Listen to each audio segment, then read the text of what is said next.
14ই November আমার একটা 18 চাকা টেলার গাড়ি তারাতলাতে মাল ফেলার জন্য যায় এবং একটা পেছু দিকে ট্রলির চাকার একটা বিয়ারিং ভেঙে যায়। কিন্তু কলকাতার পুলিশ বা আমাদের পশ্চিমবাংলার পুলিশ কিভাবে যে সাধারণ মানুষের উপরে অত্যাচার করে সেটার আজকে প্রমাণ আপনাদের আমি দেব।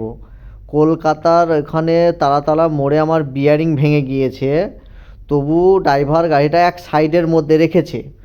পুলিশ এসে ড্রাইভারকে বলেছে 2000 টাকা লাগবে, নাহলে গাড়িটা এখানে সরা। তো আমার গাড়ি বিয়ারিং ভেঙে আছে, কিভাবে গাড়িটা সরাবে?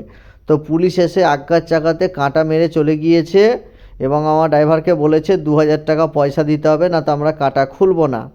তো আমার প্রশ্ন হচ্ছে, আমাদের ট্যাক্সের টাকাতে রোড তৈরি হচ্ছে, আমাদের টোলের টাকাতে রোড তৈরি হচ্ছে, আর আমাদের গাড়ি যেটুকু একটু আধটুকু প্রবলেম হয় রোডের মধ্যে, তাহলে পুলিশ সেটা কেন এভাবে অত্যাচার করবে?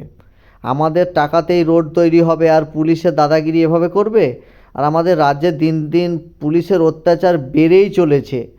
আমি কিছুক্ষণের মধ্যে ড্রাইভারকে ফোন করে বলি যে একটা মিস্ত্রি ধরে নিয়ে এসে বাবা গাড়িটা তুমি রানিং করার ব্যবস্থা করো। তো আমার ড্রাইভার মিস্ত্রি ধরে নিয়ে আসে এবং মিস্ত্রিকে কাজ করতে বলে। তো দেখতেই পাচ্ছ বন্ধুরা, তো আমার মিস্ত্রিতে এসে গাড়িতে কাজ চলছে।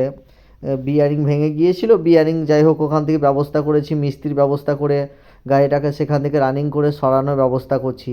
কিন্তু এই যে পুলিশের দিন দিন অত্যাচার, এই যে পুলিশের অত্যাচার, এটা কি সহ্য করা যায়? গাড়ি যদি একটু প্রবলেম হয় বা রোডের এক সাইডে লাগানো আছে, তবু তাকে 2000 টাকা পয়সা দিতে হবে, এটা আবার কেমন নিয়ম? কলকাতাতে আমার মাল পড়তে একটা দাদার কন্টিনিউ এখনও পড়ে। সে দাদা সকালবেলায় 4 চাকা নিয়ে তার অফিস যাওয়ার পথে আমার গাড়িটা দেখতে পায় এবং সে আমাকে বলে যে তোমার একটা গাড়ি দাঁড়িয়ে আছে এখানে। বললাম হ্যাঁ দাদা, এখানে একটা বিয়ারিং ভেঙে গাড়ি ব্রেকডাউন আছে। সে দাদাও আমার ড্রাইভারকে জিজ্ঞেস